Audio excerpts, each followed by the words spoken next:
की, उसकी मैं बहुत बहुत बधाई देना चाहती हूँ।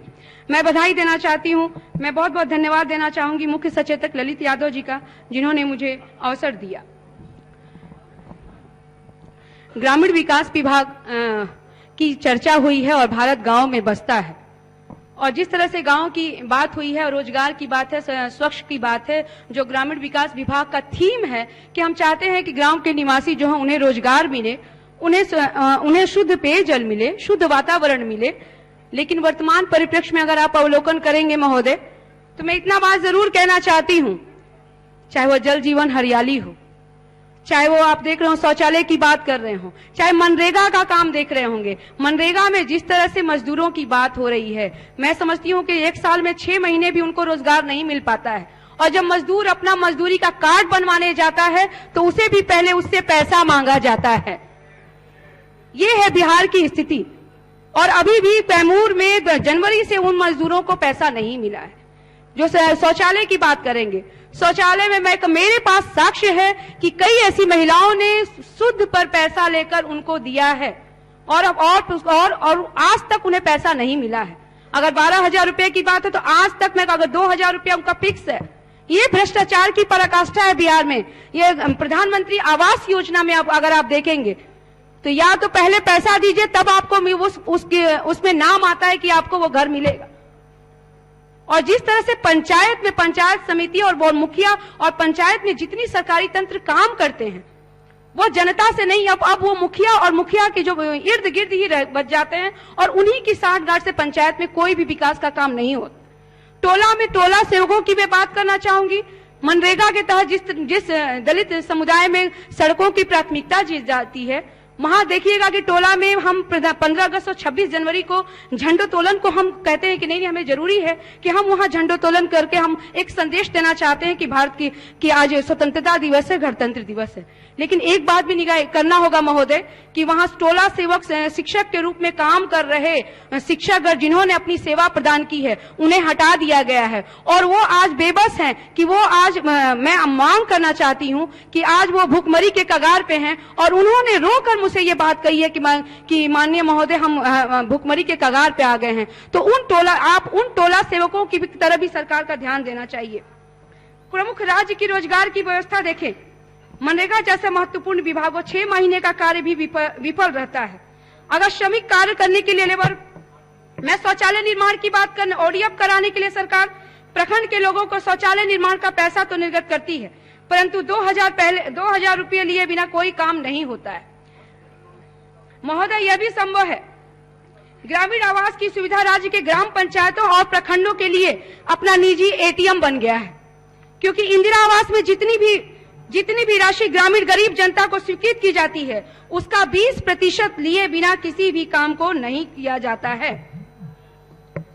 पर्यावरण सुधरता की बात तो बिहार की ग्रामीण जनता को भगवान ही दे रही है। पर्यावरण में सुधार के नाम पर 100 वर्षों से अधिक समय में नदी तालाब के किनारे वैसे लोगों बसों को उजाड़ा जा रहा है। मेरे पास भी महोदय मैं एक बात कहना चाहती हूँ, जिस पर्यावरण की शुद्धता की बात की जा रही है और जिन 100 वर्षों से बसे हुए घर को उजाड़ा जा रहा है और निहत्थे वो लोगों के साथ इतनी साजिश हो रही है। मैं हमारे मोहनिया क्षेत्र में बरेज गांव है जहां 100 वर्ष से पूर्व से वहां लोग रह रहे थे और अचानक जाके हटा दिया गया। आज वो प्लास्टिक की छत बना, प्लास्टिक को घेर कर वो रह रहे हैं। तो और जो सरकार वादा करती है कि 3 डिसमिल जमीन उन्हें मिलेगा, जब वो सीओ के पास जाते हैं तो उन्हें से भी वहां फटकार मिलती है और बेचारे असहाय वो नालियों के बीच में जो जगह होती है वो रहने को बेबस हो जाते हैं। तो मानवता कहीं न कहीं सरकार की मानवीय पहल भी होनी चाहिए और सरकार की इस तरफ ध्यान आकृष्ट होना चाहिए कि जिस जल जीवन हरियाली की हम बात करते हैं और जिस पर्यावरण शुद्धता की हम बात करते हैं उस पर मानवता को परे रखकर ये न किया जाए, ये सरकार से पहल होगी। सरकार स्वच्छ जल पिलाने के नाम पर हर वार्ड में पानी की व्यवस्था कर रही है। वो सड़कों को तोड़कर, सड़कों जो बने हुए सड़क हैं उन सड़कों को तोड़कर नल जल योजना के तहत बनाया जा रहा है। लेकिन 400 से अधिक पंचायत में इस तरह की महोदय आई है बात कि 400 से अधिक पंचायत के मुखियाओं पर अनियमितता का केस दर्ज हो चुका है। टंकी में पानी भरने से पूर्व ही टंकियां गिर रही हैं। क्या सरकार यह नहीं जान पाती है कि गड़बड़ी की वजह क्या है? अगर सरकार ग्रामीण विकास विभाग के एक का दिखावा है जो गरीब ग्रामीणों जनता को विकास की जगह विनाश का तोहफा दे रही है। ग्रामीण विकास में बने सड़कें इतनी निम्न ऊंचाई की होती हैं कि बरसात एवं जल जमाव वाले इलाकों में साल में 3 महीने आवागमन बंद हो जाता है। महिला सशक्तिकरण की बात है महोदय, और आज मैं एक बात जरूर कहना चाहती हूँ। जिस महिलाओं की बात करते हैं और महिला सशक्तिकरण की बात करते हैं, आज भी गाहे बगाहे बिहार में ऐसी नृशंस घटनाएं होती हैं जिससे हमारा माथा शर्म से झुक जाता है और दिल दर्द से भर जाता है। मैं इतना जरूर कहना चाहती हूँ उन महिलाओं के लिए, अगर सरकार की अगर सशक्तिकरण की बात करती है तो ब्रह्मा की बामी वो कमला हूं मैं, ब्रह्मा की बामी वो कमला हूं मैं, शंकर की दासी न अबला हूं मैं, घर को बनाती सजाती हूं मैं, आधी आबादी की धारक हूं मैं। बेटी बचाओ बेटी पढ़ाओ अभियान के तहत सरकार काम करती है और महिला सशक्तिकरण पे एक मेरी मजबूत पहल होगी कि आए दिन कब ऐसा दिन होगा जब बलात्कार की घटनाएं समाचार पत्रों की सुर्खियां नहीं बनेंगी, कब ऐसी बात होगी जब बिहिया जैसे कांड समाचार पत्रों में नहीं आएंगे, और कब ऐसा समाज बनेगा जब हम सशक्तिकरण की बात नहीं हम समकक्ष की बात करेंगे और हम दया दृष्टि नहीं हम समानता की बात करेंगे, कब वैसा दिन आएगा। महोदय, राष्ट्रीय जनता दल उस समाजवादी लोहिया कर्पूरी के विचारों को जीवंत करने वाली पार्टी है और उस विचारधारा को हम जीवंत करते हैं। हम गांधी और अम्बेडकर के भारत में रहते हैं और मैं कहना चाहती हूँ बच्चियों के लिए कि ओस की बूंद होती है बेटियां।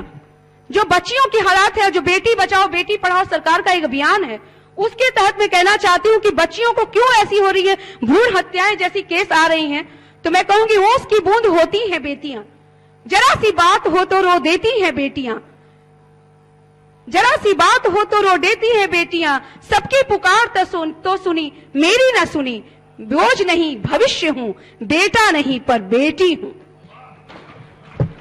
ये एक महिला विधायक होने के नाते मैं सरकार से आग्रह करना चाहती हूं कि महिलाओं को ऊपर शासन और प्रशासन की मजबूत आप पहल करें और ताकि ये घटनाएं ना हो। मैं इसी के तहत अपनी और एक मांग सरकार के सामने रखने चाहती हूं कि जिस जीविका दीदी की आप बात करते हैं और जिस जीविका दीदी हमारे काम करती हैं काम कर रही हैं, उनका मानदेय बढ़ाया जाए। 2500 रुपये उन्हें वेतन मिलता है।